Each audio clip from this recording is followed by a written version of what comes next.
السلام علیکم مراد بھائی، آج پروسیڈنگ کے حوالے سے آپ پر امید ہے، کیا سمجھتے ہیں، آج کیا کہیں گے؟ دیکھیں، پہلے تو آپ نے کرفیو کا ماحول قوم کو ضرور دکھانا ہے کہ یہ پبلک روڈ ہے، اور پبلک روڈ کو جس طرح انہوں نے بند کر دیا ہوا ہے کہ جتنی بھی یہاں پہ تحریک انصاف کے رہنما ہے، بلکہ باقی چھوڑے عوام کے لیے انہوں نے جو مشکلات پیدا کر دی ہے.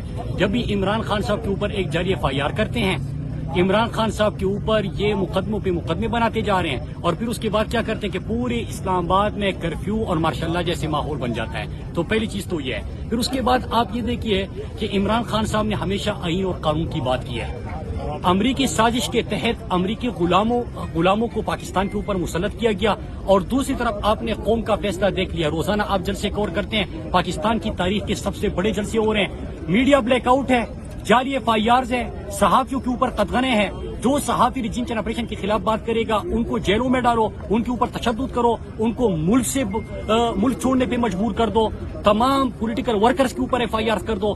لیکن اس کے باوجود یہ بوکھلا گئے ہیں، اپنی شکست نظر آ رہی ہے. عوام کو کنٹرول یہ نہیں کر سکتے. ہم نے پہلے دن بتایا تھا کہ قوم کے مد مقابل مت آنا، اور یہ قوم کے مد مقابل آ چکے ہیں. ایک طرف یہ ہے YouTube بھی بند کر دیا، لیکن یہ سوشل میڈیا بند کرتے ہیں، لوگ جلسوں میں آتے ہیں، جلسوں کے ساتھ لوگ سوشل میڈیا کا رخ کرتے ہیں. یہ YouTube بنتے ہیں، لوگ ٹویٹر پہ آتے ہیں، ٹویٹر بند کرتے ہیں، فیس بک پہ آتے ہیں. مان لو نا کہ ہر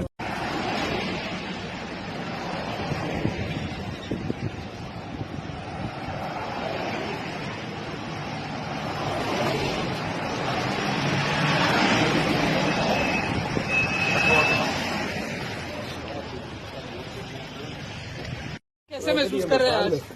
مکان کا بھی مکان کا انشاءاللہ اچھا ہوگا. کل تو بڑا زبردست ہوا ہے. آج تو بڑے مطمئن لگ رہے ہیں آج.